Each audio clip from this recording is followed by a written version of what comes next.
जबलपुर के नानाजी देशमुख पशु चिकित्सा विज्ञान विश्वविद्यालय में आज 7वें दीक्षांत समारोह का आयोजन किया गया।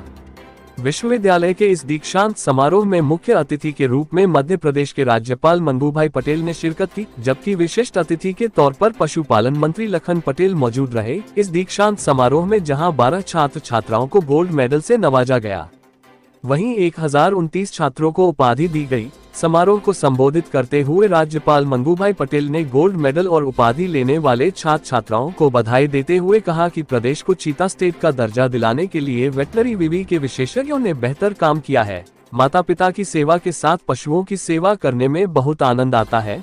मूक पशुओं की सेवा करने का आशीर्वाद भगवान से सीधा छात्रों को मिला है, क्योंकि बेजुबान पशु अपनी बीमारी और तकलीफ किसी को नहीं बता सकते हैं।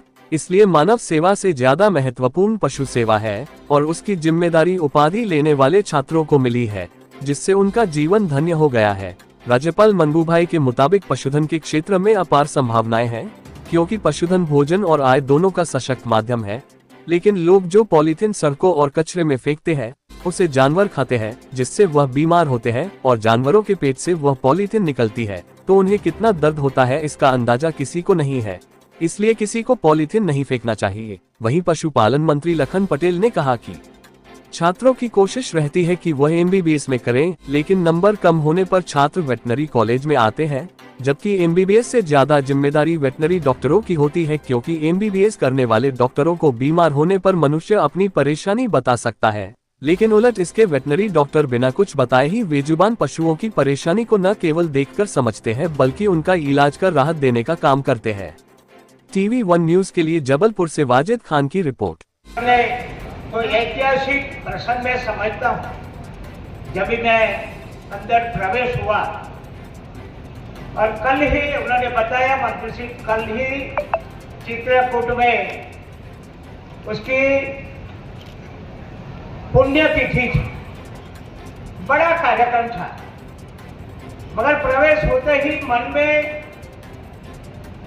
नाना जी की जीवन चरित्र मैंने उनको देखा भी है, सुना भी है।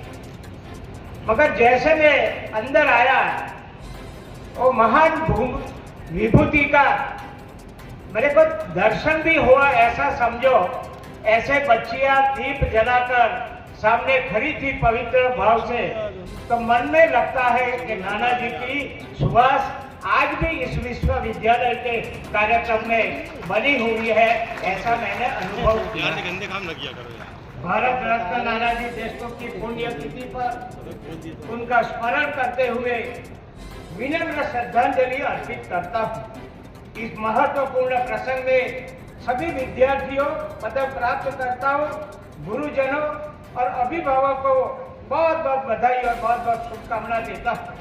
जानकर खुशी हुई कि प्रदेश का एकमात्र पशुधन संरक्षण एवं संवर्धन के लिए संचालित विश्वविद्यालय भारत सरकार के चित्ता प्रोजेक्ट का भी हिस्सा बना है। प्रदेश को चित्ता स्टेट का दर्जा दिलाने में विश्वविद्यालय प्रबंधन और विशेषज्ञों के योगदान के लिए सभी को बहुत बहुत बधाई देता हूँ। विश्वविद्यालय द्वारा पशु रोगों के पूर्वानुमान और जरूरी रणनीतिक तैयारी, रोग होता जब ये ऑपरेशन हुआ तभी उसमें से निकले, तभी हम देखते कि ये प्राइम मिनिस्टर के सोच में कितनी संवेदना पशु के लिए भी है। 2007 की बात कर रहा हूं मैं, अभी तो उसमें कितना संवेदना है और कैसे कैसे योजना बनी है आप सबको मालूम। मगर ऐसे हमको जिसने सिखाया है पशु सेवा, स्वर्गस्थ नानाजी देशमुख ने हमको सिखाया। मैं सभी विद्यार्थी पर अपेक्षा करूंगा जिन्हें दीक्षा ली है और अभी पढ़ते हैं, एक बार नानाजी की जीवनी पढ़ जाए। जीवन में एक बार जहां तुम पढ़ते हो, बड़े हो, दीक्षा मिली, आगे जाकर अच्छा प्लेसमेंट मिलेगा, मगर एक बार नानाजी की जीवनी पढ़ेंगे तो हमको कैसा जीवन जीना है। तुमने मंत्री जी ने बताया ना, मंत्रिमंडल में स्थान मिलता था मगर ना बोला नहीं। ये गोंडा करके गांव है, 300 गांव का उसने जो आपका शिकल बदल दिया, ऐसे उसने समाज सेवा किया है। ऐसे महापुरुष को हम ध्यान में रखें। मैं समझता हूं कि आपका जीवन भी सफल हो जाएगा। मैंने पहले कहा है, मानव सेवा की बात तो ठीक, ये पशु सेवा की जो जिम्मेवारी आपको मिली है, मैं समझता हूं आप धन्यवाद के पात्र हो, मगर आगे जाकर भी इतनी ही जिम्मेवारी समझते हुए आप अपने जीवन में एक एक पशु की जो आपके पास आए, जहां आपको जाना है, जहां जहां है, एकदम प्रेम से वो पशु की चिकित्सा करो और उसको दवाई दो। मेरे की यही अपेक्षा है।